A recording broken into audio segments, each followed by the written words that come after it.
आइए हम बाइबल के अनुसार उपवास का सही तरीका को और गहराई से समझते हैं, ताकि आप इसे अपने जीवन में आत्मिक रूप से सही ढंग से अपना सकें। बाइबल के अनुसार उपवास करने का सही तरीका। उपवास का उद्देश्य क्या है? बाइबल में उपवास सिर्फ भोजन न करने या खुद को भूखा रखने का तरीका नहीं है। यह आत्मा, मन और शरीर को परमेश्वर के सामने नम्र करने का एक तरीका है। उपवास के प्रमुख उद्देश्य: परमेश्वर के साथ गहरा संबंध बनाना, पश्चाताप करना और मन फिराना, प्रार्थना के साथ आत्मा को केंद्रित करना, किसी विशेष आवश्यकता, मार्गदर्शन या संकट के समय परमेश्वर की खोज करना। जकर्याह 7:5 और 6। क्या तुमने वास्तव में मेरे लिए उपवास किया?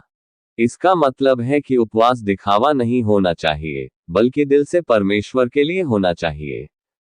उपवास किस प्रकार किया जाए? गुप्त रूप से और विनम्र होकर। मत्ती 6:16 से 18 में यीशु स्पष्ट रूप से कहते हैं कि उपवास करते समय हमें दूसरों को दिखाने की कोशिश नहीं करनी चाहिए।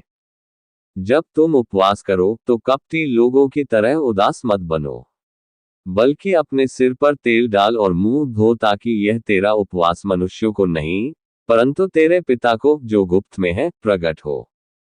इसका मतलब है कि उपवास दिखावे के लिए नहीं होना चाहिए। यदि आप उपवास करते हैं और सबको बताते फिरते हैं, तो आपको उसका आध्यात्मिक फल नहीं मिलेगा। मन को नम्र करना। भजन संहिता 35:13। मैंने अपने मन को उपवास से नम्र किया। उपवास शरीर को नहीं, बल्कि आत्मा को परमेश्वर के आगे झुकाने के लिए है। सच्चा उपवास क्या है? यशायाह 58 में परमेश्वर ने एक बहुत शक्तिशाली शिक्षा दी कि कौन सा उपवास उसे प्रसन्न करता है। वहां लिखा है, यशायाह 58:6 और 7, क्या यह उपवास नहीं जिससे मैं प्रसन्न होता हूं, कि तो अन्याय की जंजीरों को तोड़े, जुए की रस्सियों को खोले, सताए हुओं को स्वतंत्र करे, भूखों को रोटी दे और निर्धनों को अपने घर लाए। इसका अर्थ, उपवास का मतलब है दूसरों के प्रति भी दया और करुणा दिखाना। अगर आप उपवास कर रहे हैं लेकिन क्रोध, घृणा, लालच या अन्याय में जीवन जी रहे हैं, तो वह उपवास व्यर्थ है।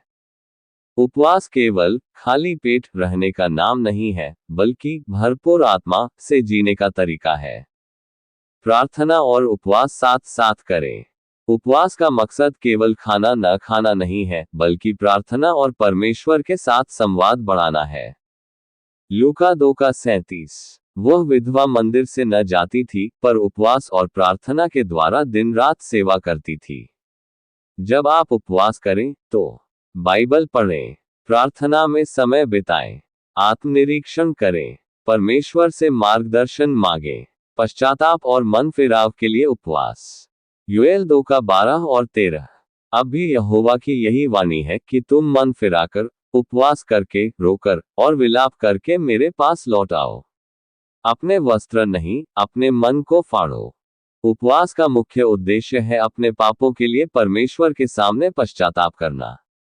यीशु और उपवास। हमारे उद्धारकर्ता यीशु मसीह ने भी उपवास किया। मत्ती 4:1 और 2। तब आत्मा यीशु को जंगल में ले गया, और वह 40 दिन और 40 रात उपवास करता रहा। यह हमें दिखाता है कि उपवास आत्मिक तैयारी, आत्मबल और शुद्धता के लिए आवश्यक है। उपवास के दौरान क्या करना चाहिए? प्रार्थना करें, दिखावा न करें। बाइबल पढ़ें, झूठ, गुस्सा, विवाद से दूर रहें। दूसरों की मदद करें। दूसरों पर दोष न लगाएं। आत्मा से जुड़े सिर्फ भूखा रहना नहीं है। उपवास के प्रकार बाइबल में: पूर्ण उपवास, कोई भी खाना नहीं, केवल पानी, उदाहरण एस्तेर, योना के लोग।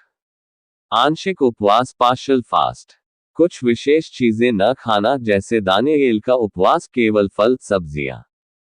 व्यक्तिगत या सामूहिक उपवास, कोई व्यक्ति अकेले उपवास करता है जैसे यीशु, या पूरे समूह या राष्ट्र के लोग साथ मिलकर जैसे नीनवे के लोग।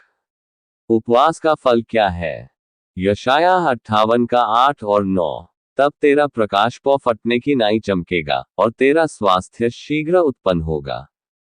तू पुकारेगा और यहोवा उत्तर देगा। जब हम सही दिल से उपवास करते हैं, आत्मा बलवान होती है। प्रार्थनाओं का उत्तर मिलता है। परमेश्वर से निकटता बढ़ती है।